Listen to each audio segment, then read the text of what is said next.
চিন্ময় শইকীয়া, মই নগাঁও কলিয়াবৰৰ পৰা। মোৰ প্ৰথম মোৰ দেউতাই কিনিছিল, তাৰপিছত মোৰ দাদাই কিনিলে, ময়ো কিনিছিলোঁ সৰুতে দেউতাৰ লগত দোকান গ'লে, তেনেকৈয়ে কালেকশ্যন কৰা।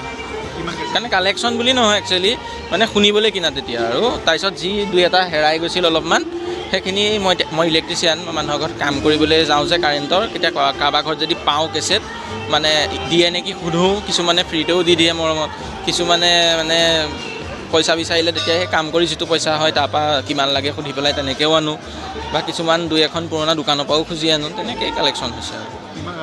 ইয়াত এতিয়া 300মান আছে, আনিবলৈ মানে ঘৰৰ পৰা অসুবিধা হয় যে চিষ্টেমো আনিছোঁ বজাবলৈ। ঘৰত 2000মান আছে অল টোটেল কেছেট আৰু অডিঅ' CD মিলাই পেলাই। দাদাৰ গান শুনি সৰুৰ পৰাই ভাল পাইছিলোঁ, মানে এনেকুৱা হৈছিল যেতিয়াৰ পৰা জনা হৈছোঁ তেতিয়াৰ পৰা দাদাৰ গানেই শুনিছোঁ। মানে মোৰ যোনজন ডাঙৰ দাদা আছিল, দাদাই মানে সৰুতে মোক জুবিনদাৰ গানেই শুনাইছিল, বা তেনেকৈ ঘৰৰ পৰিৱেশটো মানে তেনেকুৱা হ'ল, দেউতায়ো জুবিনদাৰ গানেই শুনি মানে ভাল পাইছিল। তো সৰুৰ পৰা জুবিনদাৰ গান শুনি শুনি মানে এটা বেলেগ দাদাৰ প্ৰতি মানে এটা বেলেগ আকৰ্ষণ আহি গৈছিল। দাদা নাই, মানে কথাটো বিশ্বাসেই নহয় ভাবিলে।